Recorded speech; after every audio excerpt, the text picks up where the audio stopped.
Hi, I'm Lauren Hamilton, accountant for therapists. Today I wanted to talk about bookkeeping. What is it and why do we need it? Let's be honest, I'm sure bookkeeping is not one of your favorite subjects to talk about, or even something that you sit up at night studying or pondering over. But I do, and I like it, and I want to explain to you what it is and why it's important for your practice. So let's jump in. So let's first define bookkeeping. What is it when we say bookkeeping? It's simply just the process of tracking your money that's coming in and going out of your business. That's all it is. It's basically just organizing those transactions into different account types, whether that's income, expenses, it could be loan payments, or if you're taking distributions, anything like that. We want to make sure that we're tracking and organizing those in the correct accounts. That way you can run reports at the end of the month or the end of the year to see how your business is doing. And the only way that we can run those reports is if your bookkeeping is current, up to date, and accurate. If your bookkeeping is not accurate, you're going to get inaccurate data. And if you're making decisions off of that data, you could be making wrong decisions. And we don't want to do that. So it's very important, even if bookkeeping is a little scary or a little overwhelming or anything like that, that you do get the help that you need to make sure that your data is being entered correctly. Another reason why bookkeeping matters so much is, like I was saying, if you're making those decisions, but if you also need to make sure that you are able to cover your expenses in your practice. So you may not be charging enough on your sessions, or maybe you're spending too much on certain things, and those are the kind of things that you want to look at when you are looking at your reports. And again, the only way to analyze those reports is to make sure that the data that's being fed into them is accurate, which is what bookkeeping does. So what happens if you ignore it? A lot of people do. I see this every day because I just don't want to get into my QuickBooks. I don't want to look at my money. Money is scary, it's overwhelming, all of those things, right? But if you do ignore it, you're basically just procrastinating. And what happens when you procrastinate is you get down to the last minute and then you're rushing to do it. And let's say it's tax season time and your accountant is asking for all of these things. And now you're even more stressed because you don't remember that was back in January.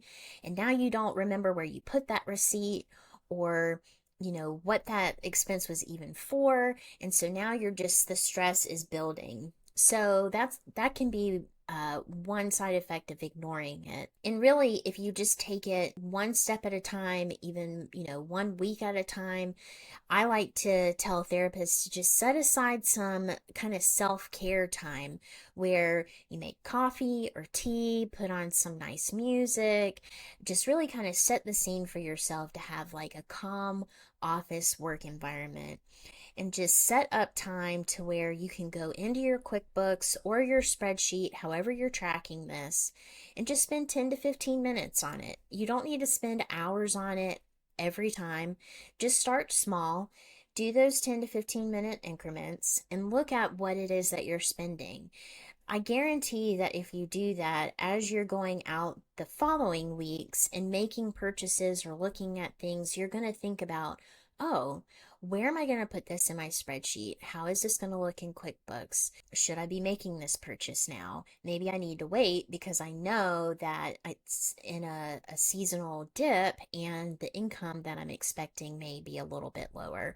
So you're going to start to think about those things, even if you just spend those little pieces of time during the week. The other point to make with this is, if you feel like you need help, ask for help. There's no shame in asking for help.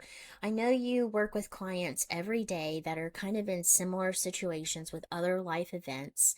And if you yourself were in that seat, having, this conversation with yourself, you would want to be gentle and parent yourself. And again, just knowing that there is no shame around the fact that you're a little lost, or maybe it's a little overwhelming, you're not sure what to do, you can always reach out for help.